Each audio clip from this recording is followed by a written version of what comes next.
You know, one of my patients, and some of you will remember Colleen, she was a nurse, or is a nurse, however she's retired. She's almost 80 years old.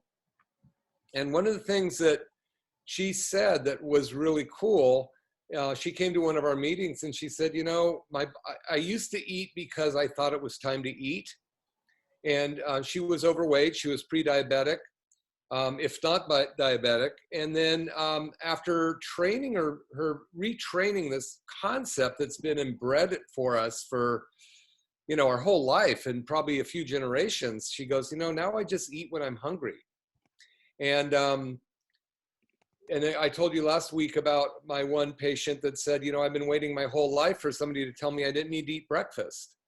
And that's pretty crazy, but, you know, think about a wild animal. You know, you see a deer or any wild animal that's not been domesticated at all, they're never overweight. You know, they're always ready to run if need be to stay away from the tiger, or if they're the tiger, they're going to run to get the deer or whatever they're trying to chase. So it's really important for, you know, our bodies to not carry all this excess weight, all this excess inflammation, all of these toxins that we've accumulated over a lifetime.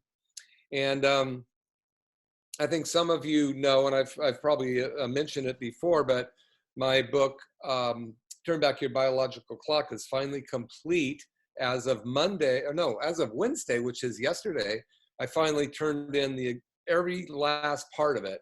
And I'm real excited about it. And it's going to be, going to be published on February 11th on Amazon. And there's going to be a big, you know, there's a few other authors that we all been working on our books together, and we're publishing it. But, you know, I'm going to be going, once that comes out, I'm going to be going over that with anybody who wants to follow along. We'll figure out how we're going to do that, but teach you how to turn back your biological clock. And believe it or not, you've already been doing that.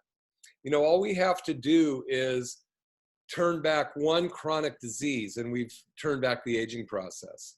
We know that 80 million Americans have multiple chronic diseases, according to Michigan State University. So 80 million, which I think is probably almost a quarter of our people in our country. And that includes children. So many children. It used to be about 6% of the kids had chronic disease. Now it's 40 to 50%. 47% of children have problems with their lungs in the United States. So that's ridiculous that should be that way. And so we're at a turning point. We're at a point where people are starting to take their life back. They're instead of, you know, and I really, really respect all of the healthcare professionals out there that are trying to help the citizens change their life. But I really want to make the point that, and I've said this before, but I'm going to say it again. You know, if you have a boat that you're rowing up a river and it has a leak in it, and you start bailing it out, and you can bail it out with a bucket made of steel or a gourd. The bucket would be a medicine, man-made, and the gourd would be an herb or spice. That would be handling the symptom of a sinking boat, whether you're doing it, you know, with a medicine or an herb or supplement. You haven't gone upstream and you haven't gotten to the cause of the problem. So I was talking to a group of healthcare professionals today at lunch. And, you know, it came down to the point that, look, all you have to do is reverse the inflammation in the body, and you can reverse chronic disease. So that's pretty cool. So it's nice to see you all here. I'm going to look to see if we have any questions right off the bat. How'd everybody do with their fast? This is a show of hands. Everybody do a 24-hour fast? 2. Who said no? No, 2. 2. 2? What is that like not eating? What did you say from yesterday to today? That's awesome. Nancy did a 3-day fast, right, Nancy? I did 2 one-day fasts and one 3-day fast. Wow, that's amazing. So what's happening when we're doing that? We're basically teaching the body to dig very deep into what's after our body's eating the most available food, it's going to dig deeper and deeper and start to get some of the fat we call it subcutaneous. It's the stuff that's under our skin. It's actually loaded with toxins, and it's the stuff that actually has the chronic disease is bred out of, is this subcutaneous fat. So we really want to be, the more that we do longer and longer fasts, the deeper we get into the subcutaneous fast. However, remember last week or Monday, I told you that we had a surprise about what we get to do this week, right? This week, we get to introduce something called the feast day. Isn't that cool? You get to eat. So we've been concentrating for the last almost 2 weeks on not eating or stopping eating, putting less calories in our body, taking a look at what kind of toxins the food that we've typically been putting in our body contains. And now we get to do something called the 5-1-1, which means that we get to have a feast day. Now, this is probably the most misunderstood concept in fasting, and one of the reasons so many people fail. I've had, when I was doing, and there's several of you here that were in that class, I was doing the in-house classes, and one participant had been in the class probably I think she'd been in more than one, or at least all the way through week 7. And she raised her hand and goes, "What do you mean? Why do we need to eat? I thought we've been trying to teach ourselves not to eat. Why do you have to have a feast day?" So I think this is a very, very important concept to spend a minute on here, because if you don't get this, you'll sabotage everything you're doing. We are basically teaching the cells in our body, the microbiome in our body. We're trying to get the strongest to survive while we're wiping out the weak ones. So many different diets out there are depend on calorie consumption. So, if let's say your typical standard American diet with no control at all is probably 3,000 to 4,000 calories. You go to something, one of the different plans, I'm not going to really mention the name, but they get you down to, based on your body mass, they get you going, okay, I'm going to do 2,000 calories a day. I'm counting my calories, every single thing I put in my body. That's going to work for a while. You're actually going to start, if your metabolism is used to running up here and you slow it down by taking in less calories, your body's going to have to start to look for spare calories. And it's going to look through your body and burn some of your stored fat and various other things. At one point, though, it's going to seem like it's starving. So your body's going to shut down and stop burning calories. And the best way to explain this is, if it was winter, which it appears to be in California anyway, we've had tons of rain, and you had a couple cords of wood out in your yard, and you were burning a fire to keep you warm constantly all winter long. And let's say it's a longer winter than you expected. All of a sudden, you look at your wood supply and you go, I can't burn the same amount of wood that I would typically like to burn. So you start burning less logs, and you kind of put on extra clothes because you figure, well, I just want to stay warm, but I don't have the comfort of burning as much wood as I want. So you start to conserve. And pretty soon, you're wondering if you have enough wood to last all winter, and you're conserving more and more. Well, that's what the body does. The body's built to survive, and every cycle that it's involved with, from waking up to going to bed to consuming food, having your digestive system work correctly, and your nervous system, it all works on supply and demand, basically. But it basically, what it's going to do is we don't have enough food, we're going to shut down. So everything slows down. So your metabolism starts to shut down because you can't feed it enough. Your immune system will start to shut down.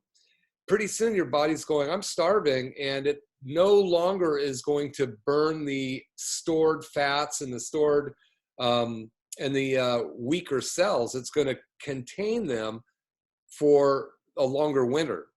So the basic concept is, even though you've been trying to not eat very much to allow your body to burn the bad stuff, it's going to stop burning it, and your metabolism is going to slow down. So this is what happens when people do those kind of diets that slow down their calories. Finally, they go out of the heck with it and they cheat, and they all of a sudden go completely off the diet because they're not losing any more weight, and they actually go back up to the same amount of consumption that they were prior to starting the diet. They're not only does their weight go back up to where it was, but it usually rebounds and gets worse or heavier. They get heavier. I don't know if you or anybody you know has had that occur. So when you do a feast day, which is the whole reason I was explaining that process, the feast day actually tricks your body into thinking, I'm not starving. It's okay to continue to this process of burning my own calories and going deep into burning the excess toxins and fat. So the concept of a 5-1-1 would be 5 days of 2 meals a day and maybe an eating window of 8 to 10 hours, 1 24-hour fast, which means, of course, that you're going deeper into autophagy, deeper into the ketone mode, where your body's burning more and more ketones. And then when you eat, you're going, it's like your neighbor has just brought you an extra cord of firewood, and you go, oh, great, I can actually burn a whole bunch of firewood and get warm again. So as you're eating, your body does not think it's in starvation like it would if you just kept that diet going and going and going. And you get into this, what we call diet variation, to one extent, where you're not eating and then you're eating a lot, then you're fasting and then you're feasting and you're fasting, you're feasting. It's like exercising a muscle. It's like working a muscle. And this is actually what's called ancient healing strategies, because our body has been, if you think about the hunter-gatherers of, many, many years ago, these guys would go chase a mammoth down, get the mammoth, and then they would eat protein for a while. As the protein ran out, they would eat roots and the rendered fat in the wintertime. And then as winter started to fade into spring, they'd had no food at all. So it was called starvation spring. And then as the green grass grew and the fruits and vegetables came, they were eating, predominantly those type of carbohydrates, none of them created by humans, none of them altered by humans. And then as spring turned into summer and into fall, they would do the hunter-gathering thing. So this diet variation has taught the microbiome in our gut to survive as well. So rather than having, I kind of think about our digestive system since 2000 or since World War II, where we could eat what we want, when we want, as long as we want, wherever we want, whoever we want with, that these microbiome just kind of get lazy and they don't have to work really hard, and they kind of go, hey, I want some ice cream, and I want some immediate sugar. And our brain gets to a point where we are craving this type of food. So we go to the refrigerator or the store and we get something that's an immediate satisfaction for that craving. And that's where we get the dopamine. And I lost a couple of my slides. I had to remake my show this evening. But that's where I have a picture of a body that's very large, filled with pizza and ice cream and beer and soda. And that is the dopamine neurotransmitter, which is the feel-good transmitter. So many times we don't feel well, and we decide to put something in our mouth that is not healthy, but it has this taste that's great and it's satisfying at the moment. But at the end of the day, you kind of go, darn, I did that again. And that is where we start to feel bad, and we get the basically we start to beat ourselves up for that. Where serotonin is the skinny body that's healthy, that is eating correctly, running, exercising, and that's the happiness neurotransmitter. So we have the dopamine one that's being that's the craving one that we satisfy when we eat things we shouldn't, or versus the one that we feel good when we actually accomplish something like a challenge. And the 21-day challenge is something we've all been learning and working to get through, and we've all had moments where we've had to go, I got to eat, or or I'm going to just work through it and not feed that my body that dopamine hormone. I know there's a couple people on here that have talked to me, and I've talked to a few of you have reached out, and I really appreciate that. That have said, I tried to do a 24-hour fast. I got to about 22 hours and I got to eat. Well, congratulations. That's amazing. You actually made it that long. When would you have ever not? Hi, Joyce. I see you smiling there. And, you've done amazing on this program prior to this. But, it's like, you just have to allow your body the chance to learn. This is not a sprint, it's a marathon. So I'm going to go ahead and open up the slideshow here.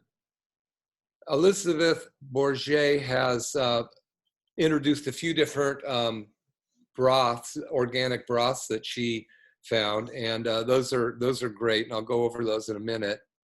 Let's see. I'm just going to read some of these. The wind blew them away. Yeah, that's more than likely what happened.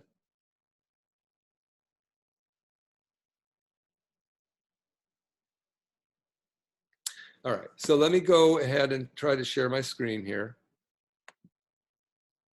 And I'm going to have to go back up here. There we go.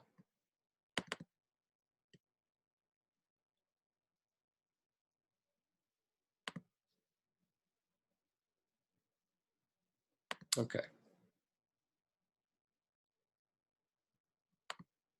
Okay, so here we are. I believe it's day 11.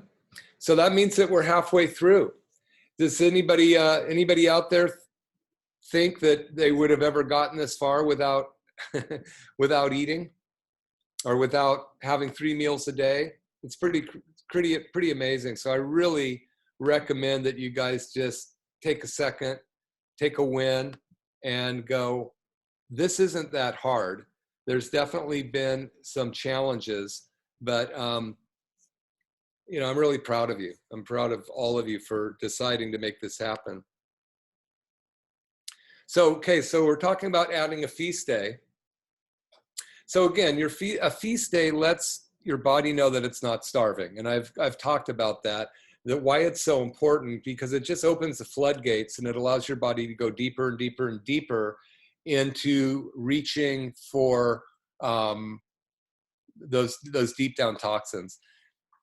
And then it helps reset the microbiome. So when you do feast days and you're eating healthy food, one thing that we do when we go longer into this program is some days we decide the feast day should be more protein. Other days it should be more carbohydrates, like healthy carbohydrates. And there's a different based on what you're trying to do with your body. If you still have a lot of infirmaries, if you still have chronic diseases, then that's different than trying to build muscle. So we're really, the whole purpose of the feast days and the famine days is to reset your body, but mainly reset the microbiome, because your microbiome actually help your body be healthy, and it will actually make it sick based on what you're feeding it. So when we're doing a 24-hour fast, we've already, at that point, we've already set our body, the microbiome on, basically we've set them on call saying, look, you're not long for this world. A lot of you guys are not going to last because you've been you're cheating, you know, you're not doing what you're supposed to, you're not making my body healthy. So if you are one of the people that needs to put on more, maybe you're not that unhealthy and you need to put on more muscle, then we're going to have you do more protein on your feast days, because your proteins start when you're eating protein.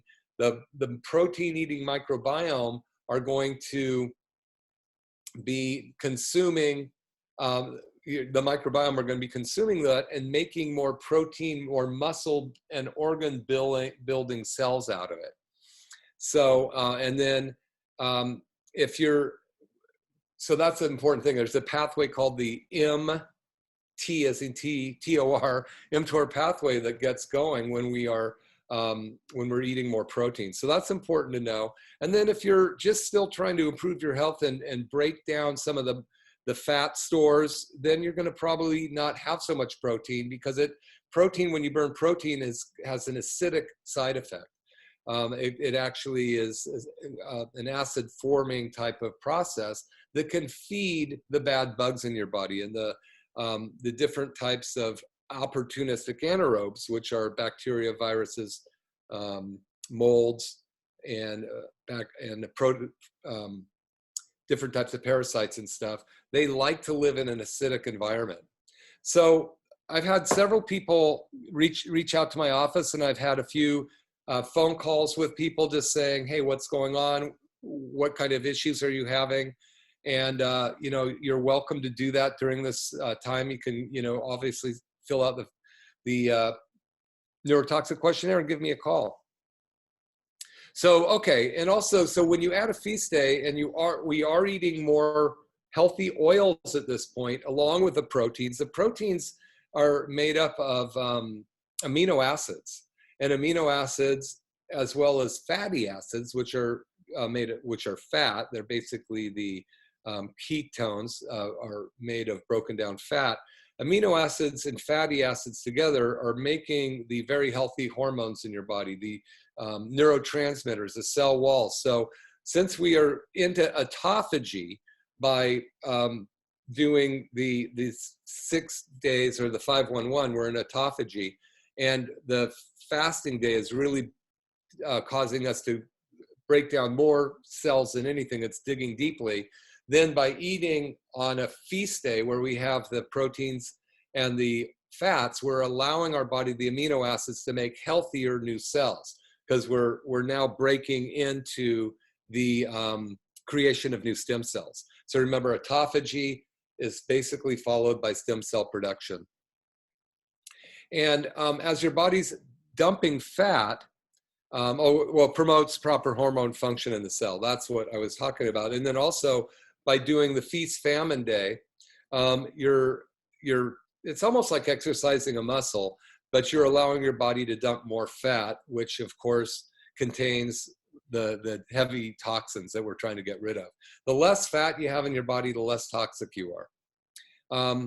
So also on the feast day, you're helping nourish the existing microbiome, the protein building microbiome in our body. Remember, we are trying to get the 1s, 2s, and 3s gone through autophagy. We're trying to get the old senescent or senile cells in our body devoured through the process of autophagy. And also, we're also going to be getting some of the real bad cells, the mutated cells, to be consumed through the process of autophagy, which gets me down to the next one, which is strengthening our immune response. Because another thing that your body does in the process of autophagy is it kills and breaks down those bad white blood cells that have been around a long time, and they have really bad memories, which means they remember almost anything, and they see a spider and they jump to the ceiling afraid that the spider is going to kill them. So this huge response occurs to a tiny little, basically insignificant, harmless thing. And the way to explain this is a lot of people have allergies, like let's say asthma. So their tolerance is already at a make-break point. And then this little teeny allergen comes along, one little thing comes and lands, and they blow up into a complete asthma attack or allergic response. That's because your cup is so full of toxins, that one last little toxin sets you over the edge.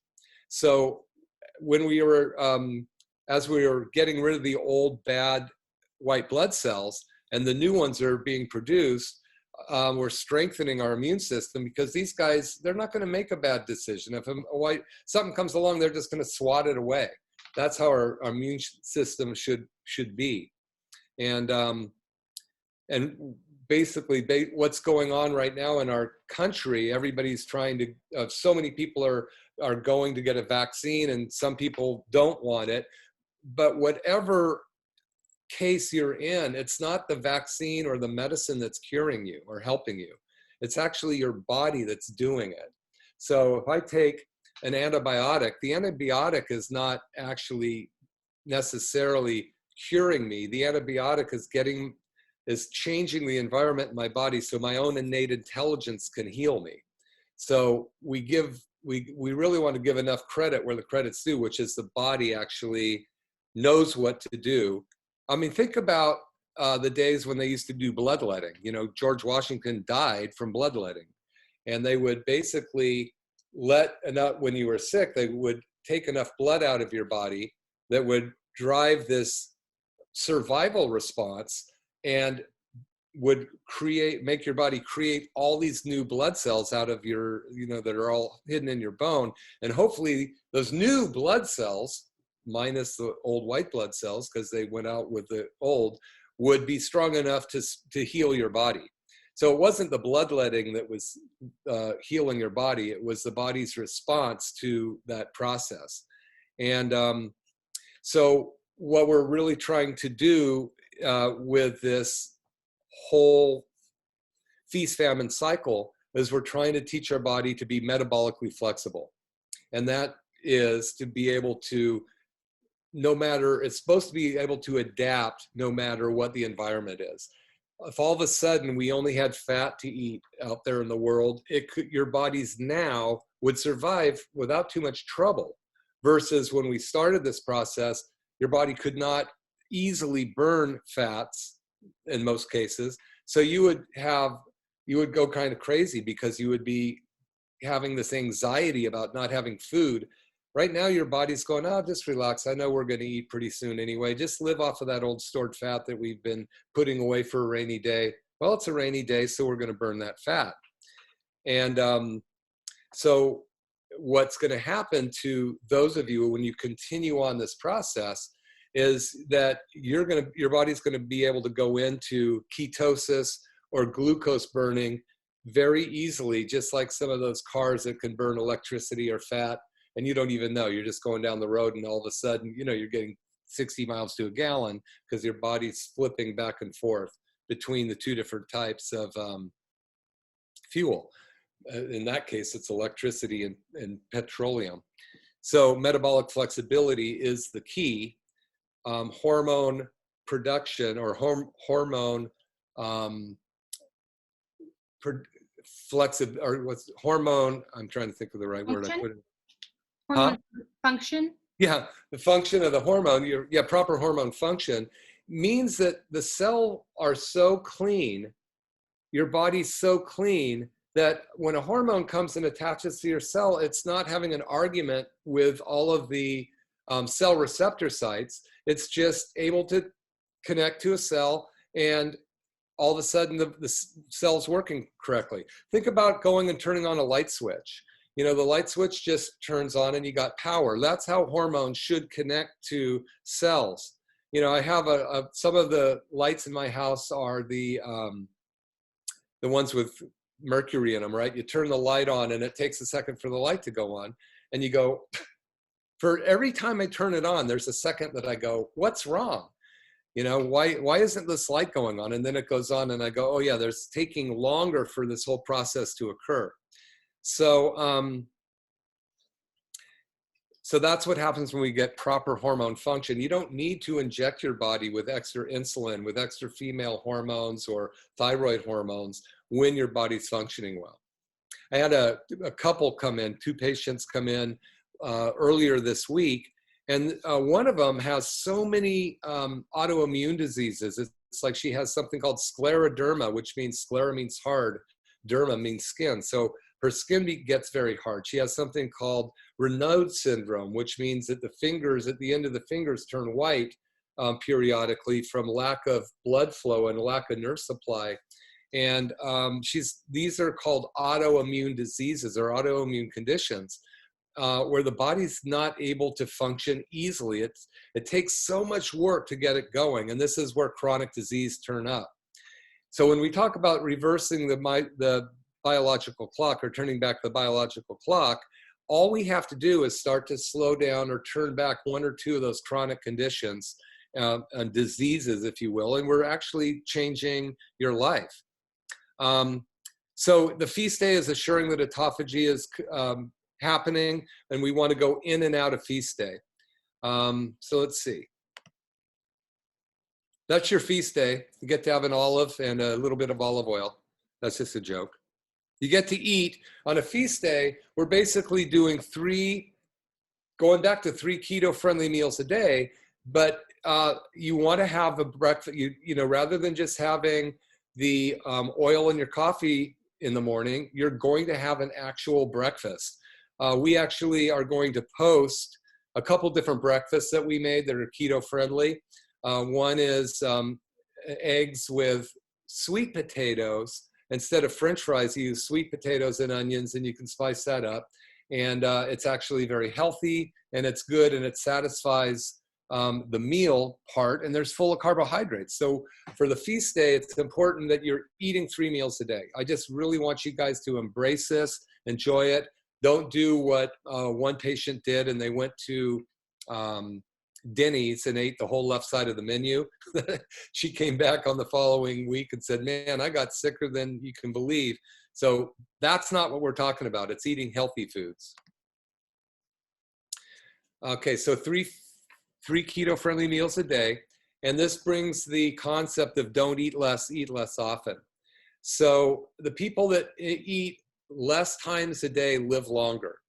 And so it's really, you know, it's again, on the feast days, we're not asking you to deprive yourself. We're asking you to eat a whole bunch of healthy food. Because of eating all this healthy food, you are now replenishing some of your fat stores, but with healthy oils and healthy amino acids from protein. And so it's really important that we get that concept. I'm going to move this up here out of my way. So the fast days, we've done 24 hours with no food. Now, during a 24-hour fast, you can have water, you can have bone broth, you can have sea salt, you can have your oils, your coffees, and things like that.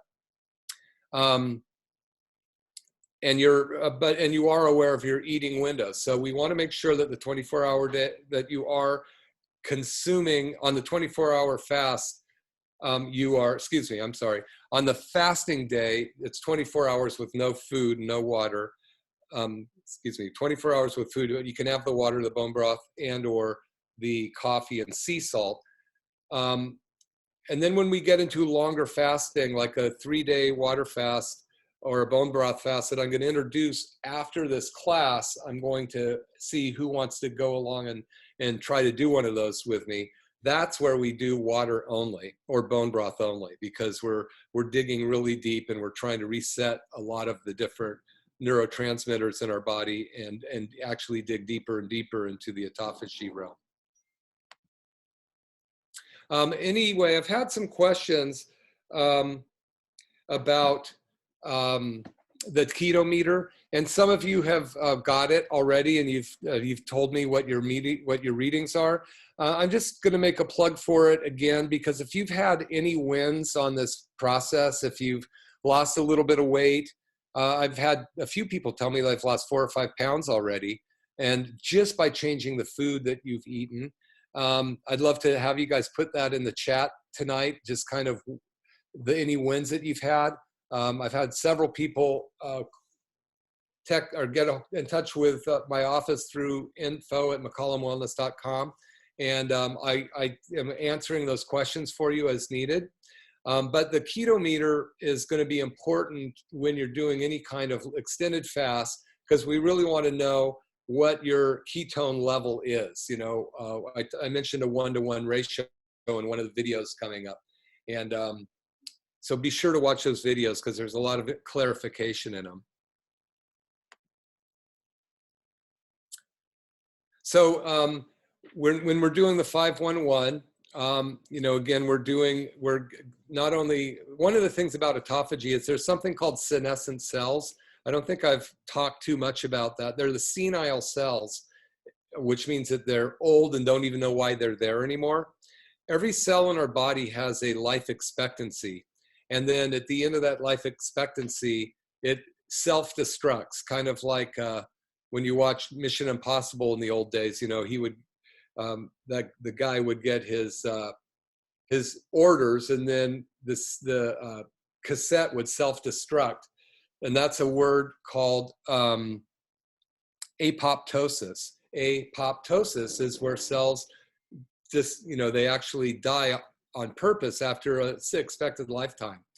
Well, one of the things, because of the toxicities in our body and our body's overwhelmed with inflammation, these cells don't die anymore. They just, instead of dying, they just start to live off of our energy, and they lay around. They're called senescent cells. They start to mutate. They get the cells next to them to become lazy as well. And they actually start to turn into even, you know, disease cancer cells. We need to get rid of them. So when you're doing the 511 or any kind of fasting, we're really digging deep into those senescent cells and wiping them out and turning them into fuel. Again, we're looking for stem cell production. Hormone optimization is what I was trying to think of. And then health and longevity is our goal.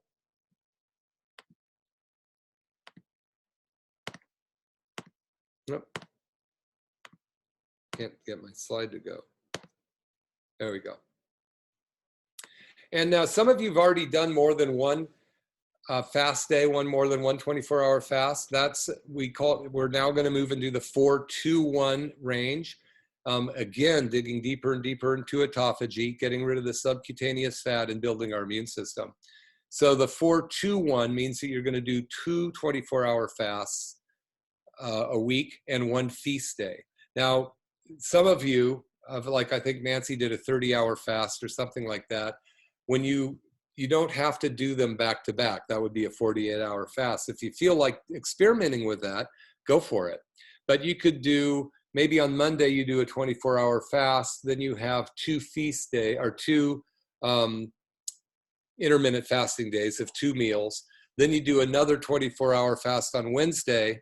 Then you do 2 more 2 meals a day. And then on Saturday or Sunday, you do a feast day. So it's really, you can see how metabolic flexibility, you're eating, not eating, burning, teaching your body to burn deep into the autophagy area.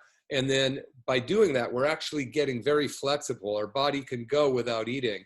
You know, with some of the craziness that's been going on in the world, there was a time where you couldn't even buy toilet paper, right? And there's been times in the world where you couldn't get some of the foods that you wanted to get. Well, people that are fat adapted just kind of go, well, you know, I guess I'm going to fast for a week here. No big deal. I'll fast because there's no food available. Where people that have never skipped a meal in their life, their body's going to have so much trouble skipping 1 meal. So, you know, not that we're preparing for that, but I want you to get the idea that during feast and famine cycles, your body can adapt either way, and the immune system isn't going to go weak, and the body's going to function correctly. So I hope that makes sense to you guys. And then every time we burn fat cells and wipe out the old fat cells, and we do any kind of an extended fast, our immune system is we're going to reset the immune system, which is really important to get rid of those old white blood cells. All right, so I wanted to touch briefly again on some of the problems people could have if you're running into problems with any kind of fasting. There's several issues that you could be having. If you feel like you're getting sick, I've had a couple people saying that they've had, you know, digestive issues, You can imagine what those might be. This just means your body's having a hard time detoxing some of the either heavy metals or the bacteria and viruses and molds that are living inside your cells. A lot of times, you know, there's that old saying, what you don't see can't hurt you, or what you don't know can't hurt you. In this case, what you don't see or know can hurt you, because all of that stuff is living inside of you, and it's much better to get it out than to leave it inside, because it's creating disease. It's creating disease processes. So one of the ways, several people have asked me, how do I know what my heavy metal load is? We do actually a heavy metal urine test that we can do in our office. And I've shown this before. These are the metals that we search for, and we want to do it. We do it what's called a provoked test, where we have you take a substance that pulls, basically it kind of dissolves the heavy metals out of your organs and out of your brain and out of the connective tissue, so it's floating around in your bloodstream, so that we can get an actual correct test. Mercury and lead are pretty high in most everybody I test. Mercury by itself has problems, lead by itself has problems, but the combination of the two is tenfold. So it's like 1 + 1 does not equal 2 in the case of lead and mercury. Lead and mercury allow molds to come and hang out in that environment. And then once molds are in there, parasites and bacteria and viruses like to hang out there. You're making a very comfortable place for them to be and live. So anybody interested in finding out about that can, you know, just contact my office, and we can help you figure out where your heavy metals are, especially if you're unhealthy. If you've got chronic disease right now, or if you can't lose weight, if you've got different types of allergies or skin rashes, these are usually telling us that you have deep-seated heavy metals and molds, and that you potentially, once those two are there, you're going to get hidden infections. And these are the 3 things I went over last week that actually are going to allow the bugs in our body, rather than being the friendly ones, the unfriendly ones to take advantage and make us sick. So we really have want to have a symbiotic relationship with the environment. And as long as our body is running efficiently, we can have that. But soon as it starts to choke going down the road, and you know, again, these patients that came in, this couple, they were both overweight by probably 40 or 50 pounds. Their faces were puffy. Oh, the husband was red. She had rashes on her body. This is like the car running down the road with blue smoke blowing out of the exhaust pipe, steam coming out from under the engine, and the fenders are rattling. If you feel like that's where you're heading, or you're already there, this process, a 21-day type of fasting, is not enough. You need to do more. This is where reversing the biological clock comes in, which of course my book is coming out on February 11th, which will help you go down that road. And I really hope you take advantage of it, because life is worth living. I'm going to just go over the cell again. So remember, the whole purpose of us fasting and getting rid of the unhealthy cells, the unhealthy white blood cells, get the toxicity out of our body. Like you look at the lower half of the cell, you can see all these dots or toxins in the cell that can't get out. So you see the nice healthy receptor sites on top. This is where you just flip a light switch and the light turns on. A hormone comes and attaches here, and it creates health and wellness in the cell. When we have toxicity, excess fat, which is storing toxins, when we've been exposed to glyphosate, or we've had a diet of sugar and processed foods and medication, then the cell walls and the receptors become very unforgiving. A hormone can't attach to this receptor site very well. Pretty soon, if you're diabetic, rather than one insulin attaching here, our body's producing all the insulin it possibly can, and it still can't attach to this. So the medical doctor gives us man-made hormones to attach to this cell finally, to force the substance into the cell, force it into the mitochondria to make energy, and it's just a smoky mess. And that's where bad genes turn on. So as we are, I think I talked about cleaning the walls with a bucket of water and a sponge. And if you keep putting the sponge back in the water, eventually the water's dirtier than the walls. So basically now if you take a hose and you turn the water on just a little bit and you put it in the bucket and the water is slowly overflowing a little bit at a time, you're now creating the process of cleaning out that bucket. Pretty soon when you wring out the hose, it's going to be healthy again. So that's what we're shooting for. It's not an overnight process. It's taking us a lifetime to get where we are today. It's going to take the rest of our life to get healthy. Some of us are going to be in a lot better shape than others. People are going to run into roadblocks where they can't, their body's not doing what it's supposed to do. That's when you need to contact me and let me help you figure it out. Sometimes it's going to be a very easy fix. Sometimes we just need to change the ratio of how many carbohydrates versus protein you're putting in your body.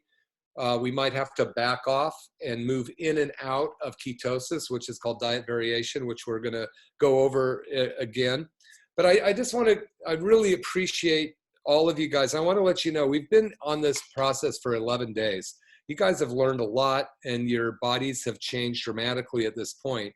So we're shooting to get you up on this other top of the pyramid here. So I'm going to quit sharing my screen for a sec. And at this point, I want to see if there's any questions. Do we have some questions in the chat that I can answer? Yeah. One of them that, okay, so with the feast day, do we have to do 3 meals? Well, you can do more. I mean, ideally, yes, you do. You need to be eating during that 24-hour cycle there, because the whole purpose of the feast day is to break you out of the fasting period. So yeah, you do. And it's oftentimes you almost have to force feed yourself, but you have to do it. In a 21-day cycle like this, if you finish this and just go back to eating normal, no big deal. But if you're really trying to change your body, I'm telling you, the feast day is where everybody goes wrong. Remember how many, one on the first days I showed like a picture with like 20 different diets on it. Diets always work for the first 2-3 months and then they stop working. And people go to different type of weight loss clinics and it works really well for a while. They take some wins. Hey, I've lost 10, 15, 20 pounds. Then it's like half a pound one way or another because you aren't doing diet variation. The body thinks that there's not enough wood to get them through the winter. So it's going to stop your metabolism, close down. The rate at which your body is burning fuel burns down. So feast day, absolutely, you need to eat 3 meals a day. And oftentimes you have to force feed yourself. Cool. Another one that's in the chat was, how much is the heavy metal test? The heavy metal test is $199. It's a purge test, and you also have to get something called DMSA, which you have to order through a certain place. And the DMSA is a product that basically dissolves to an extent the metals and gets them out of hiding into your bloodstream. So what you do is you take this product in the morning, and then you collect your urine for 6 hours and send it into the lab, and then they can determine your heavy metals at that point. Cool. 2 more in the chat before we get over to the email ones. My first 2 days were extremely rough for me. I was exhausted and I was overwhelmed and I was very emotional. Is this normal? Unfortunately, it is. But again, and sometimes that's where you just have to go. Now, when you say your first 2 days, are you talking about just getting off of sugar and bread for the first time, not eating mini snacks a day? So there's a little bit of missing data on exactly why that might be. So I'll cover a couple different aspects. When we are so used to food is become a comfort to us. And so oftentimes I think the average American puts something in their mouth 17 times a day, and we're asking you to do it only 3 times a day, 3 meals a day. That you put something in your mouth and it creates that dopamine response, remember? Like you eat pizza and you feel satisfied by eating the pizza, but that is a temporary hormone. It's not a longevity happiness hormone, it's a pleasure hormone. So you have been depriving your body of a pleasure hormone by not giving it some of those foods that it would love to eat. And that's why it's called a challenge. And you just have to determine at what point that's okay for you or not. I hope that answers your question. Sometimes it's going to take people, you know, we're doing this in 21 days. We have a 7-week course that we're doing what we are doing in 21 days as well. So sometimes it's too steep a gradient and you just need to slow down. Good. Do we need to limit our calories? So the idea on the, we talked about less than 50 calories of carbohydrates a day. Your protein is going to be about 1/3 of your body weight.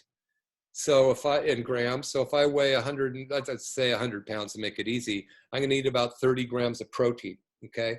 That would be the correct ratio. If you did your body mass index, or if you came into our office and actually got the bioimpedance analysis, that would give you an actual number. The bioimpedance analysis would give you an actual amount of lean body mass that you have in your body. And that's about how much protein you want to eat. But it's easy to say about 1/3 of your body weight in grams in protein.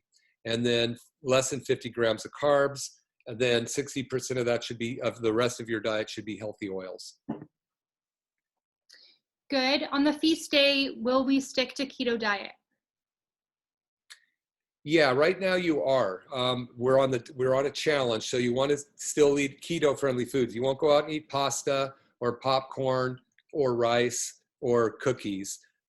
We want you to eat 3 keto-friendly meals, but you can eat a lot because want the body to know that it's not starving, but we still want to keep it burning ketones. If you all of a sudden eat all junk food, and I know that's not what you were meaning, your body's going to immediately flip back into that to that glucose burning engine, and the harder engine to keep going, which is the ketone burner, is going to just shut down. So we want to make sure we're still putting in the ketones so that the engine is, so we have metabolic flexibility. We just want to be burning it all day long rather than just a couple times a day.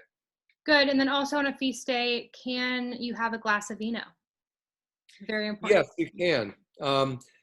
Again, some people are laughing on that. Now there are, and this is another class, but there are wines that are what are called dry farm wines that are ketogenic wines. They actually will put you into ketosis. They don't have any sugar added to them. A dry farm wine is a ketone generating wine. Actually, the dry farm wines, most of them are from Europe or South America, where the country does not allow fertilizing the grapes, and it doesn't allow watering them at all. So this is especially in France and Italy. So the vines go like a mile deep, and they're getting the nutrients a mile deep. So they're not getting the fertilizers that are added to the foods every year that are creating these unnatural sugars in the wine. And and also a lot of times the fertilizers have toxins in them, which are not healthy. So there are ketogenic wines. There is actually a link that I should put up where you can get. It's in the chat already. Dry farm. Oh, it is the dry farm wines. Mm-hmm. Yeah, dry farm wines, you can get those. But on the 21-day challenge, I mean, you know, you can have a little wine if you need to, but let's go through the 21-day challenge without doing that. And then when you get into the longer, if you make this a lifestyle change and you start working with the group that we work with on a longer basis, we can go into cheat days and we can learn how to do it correctly. So, but in the meantime, watch the alcohol content in the wine.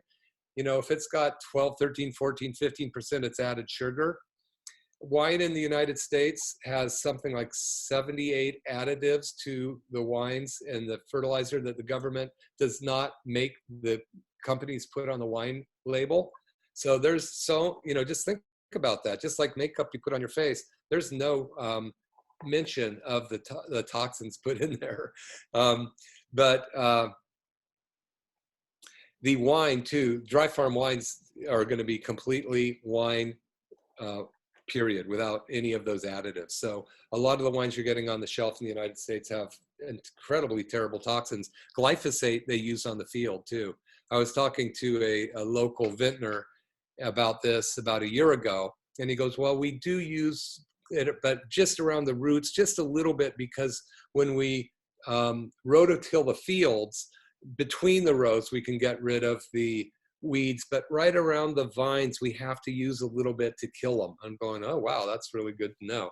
So it's just really scary. Okay, 2 more here. If we didn't get to your questions in the chat, please feel free to email them. I'm gonna have, Liz has a few in the email too, so I just wanna get through these. Yeah. One was, how important is it to weigh yourself? What's more time? How important is it to weigh yourself on the challenge? I would not weigh myself every day because your weight's going to fluctuate and go up and down, and it's going to drive you crazy. You did it at the beginning. I would just, if you want to weigh yourself again, do it, but just wait and do it at the end of the 21 day and take a win. You don't have to. It's more important to check your ketones. It's more important to have a keto meter. If you really want to do this, the next process when we go into a longer fast after this 21-day challenge, it's really important that you find out where you are in this ratio called the 1-to-1 ratio. And we put out some videos on this already. So Natalie and I already made this week's videos that it's going to explain a lot of what I'm going over tonight in more easy to understand details. That's right. Okay, good. And then the last one from the chat, what do you do after the heavy metal test with the results? Well, it depends. If you've got chronic disease, whatever that might be, from genetic diseases like rheumatoid arthritis or scleroderma or fibromyalgia or all of those named diseases, then we're going to try to get those heavy metals out of your body because we want to go upstream. The heavy metals reside predominantly in the brain, in their pituitary and hypothalamus, because they're the pituitary gland and the hypothalamus, which are the master glands of your endocrine system. Your brain is covered in something called a blood-brain barrier. It's kind of like your intestinal wall has an intestinal barrier.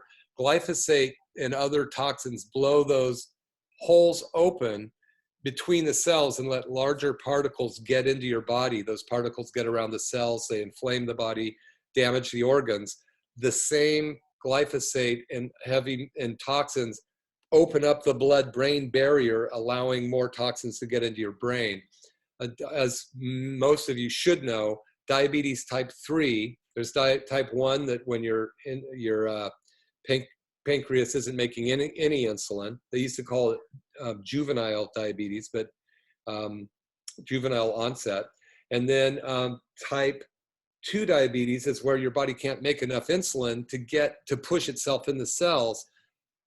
Diabetes type 3 is Alzheimer's disease. So another name for Alzheimer's disease is diabetes type 3. It's insulin on the brain. Your blood-brain barrier gets so full of holes that insulin crosses the blood-brain barrier, goes in and lays down plaque, amyloid plaque, like on the back of your teeth. I see a dental person in here. And that plaque stops the electrical charges from making the brain work. So that's a huge problem by being insulin dependent, a huge problem by eating way too much, by having your body not burn ketones and only burn glucose. And the whole process of Western medicine is having us eat 6 meals a day to keep our blood sugar level good, but then they're giving us drugs to drive the blood sugar down, giving us insulin to drive the blood sugar down. That insulin is getting on our brain and it's actually creating creating Alzheimer's disease. So I forgot what the question was. So basically, in theory, once they get tested and the results come back, you'll sit down. Yeah. and go over Good. it. So my point is that heavy metals also get into the brain as those openings enlarge due to the toxins and the things like glyphosate. But interestingly enough, the hypothalamus and pituitary gland are not protected by the blood-brain barrier. They're outside of the blood-brain barrier. So any heavy metals, and they're predominantly fat. Heavy metals and toxins love fat, so they reside in your hypothalamus and your pituitary gland.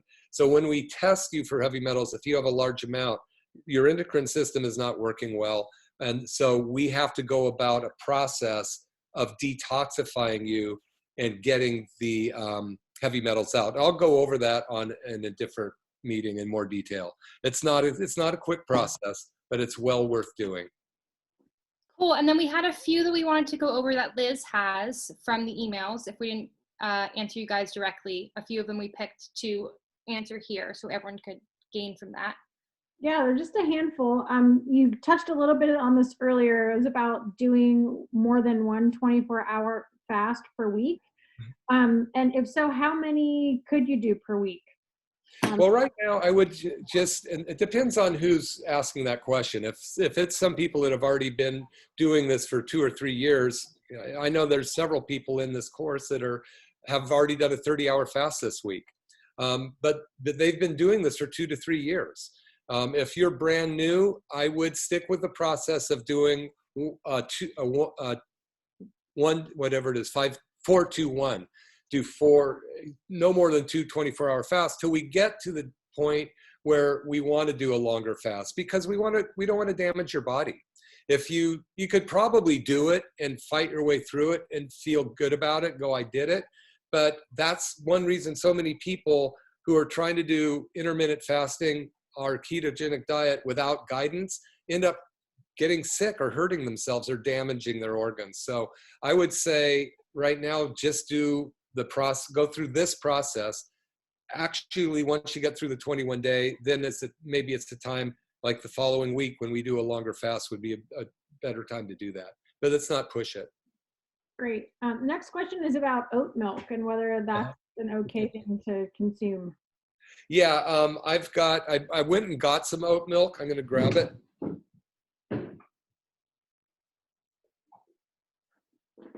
This is a very common question. A lot of people have asked about oat milk. Yeah, so I went and got some because I wanted to just kind of check it out. And there is.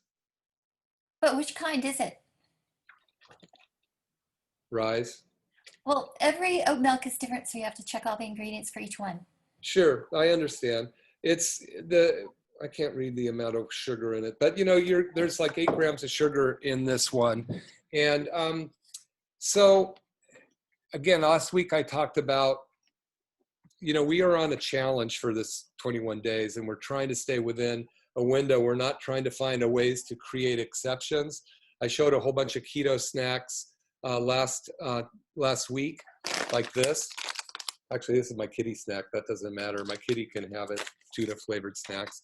But yeah, here's the deal. We want to get you to your fighting weight. We want to get you to a point where your body's metabolically flexible and you're not finding different things to put into your body that are outside of our window of what we should be taking. So, oats by definition are grains, and we're trying to stay away from grains at this point. So that's you can probably do it if you want, but I think this is a point where it would be good for us to have an individual conversation. Some people might feel like they're lactose intolerant, which, by the way, since you're not doing any lactose on this diet except for whipping cream that has no lactase in it, and butter doesn't have any lactase in it either, we're really trying to narrow down the types of foods that we're eating.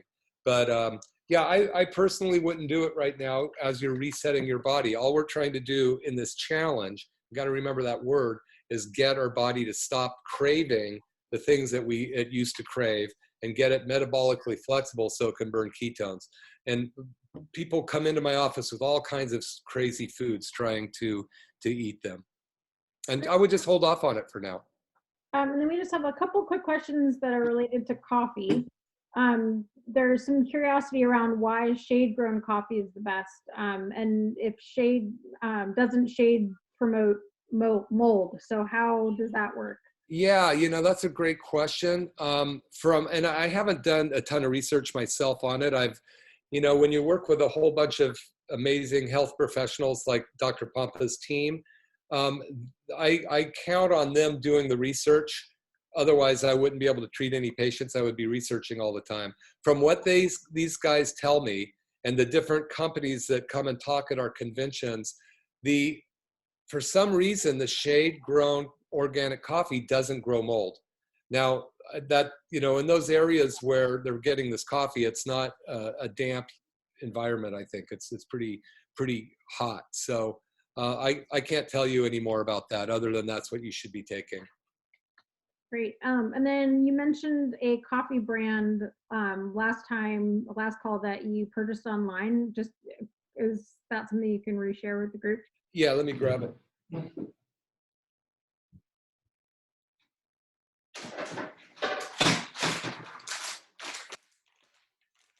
It's I'm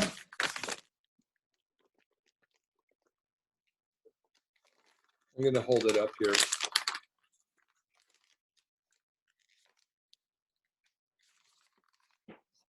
I just give you the address on it. Can you guys see that? The phone number. We get 2 pounds. We can also add it into the email. Yeah, the phone number is 866-387-JAVA, JAVA. And What's the brand?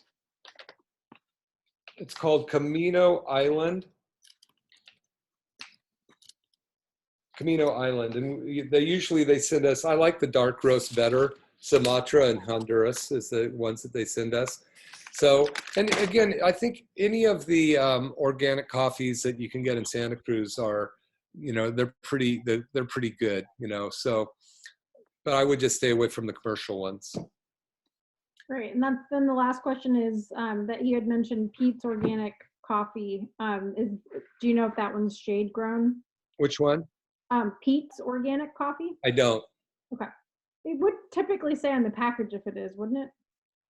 It probably would. Good coffees will tell you about that. So now I just have a couple questions. Have you guys been enjoying the Facebook videos after, in between these classes? Have they been helpful? You guys been making some of the recipes that we've been putting out? We have some fun ones coming up. And, it's really fun. If people want to share recipes in the Facebook group, please do it. I know in the past, Nancy, you've shared some, and other people in here have, just gone on to Dr. Duncan McCollum, DC, and just put in a recipe, something that works, because we're all looking for creative ways to enjoy good meals. So it's really great to have that opportunity to try other people's cooking. I love to cook, as you can tell. I don't make simple things. So maybe some people goes, hey, throw this here and there and you can eat, where I go through these processes. And the ingredients are listed out as well as the instructions in the YouTube video description. So if you click on the YouTube video, below in the box will have the ingredients and the instructions on how to make it, which was a question. Yeah, so your homework for this week is to basically do 2 24-hour fasts and a feast day. And if they're all within 24 hours of when I get them. Some of them I'll answer online because I think everybody needs them. It's really fun. It's really fun having this going on. I just kind of know that I'm going through my day and I have a group of people that are, behind the scenes trying to get healthy, and it's really fun working with all of you. So please be sure to tell your friends about this, because we'll be doing more of this, and we try to make it a healthier, happier world. So as long as there's no more questions, we'll see you guys all Monday, and have a great weekend. Have a great weekend. Thank you.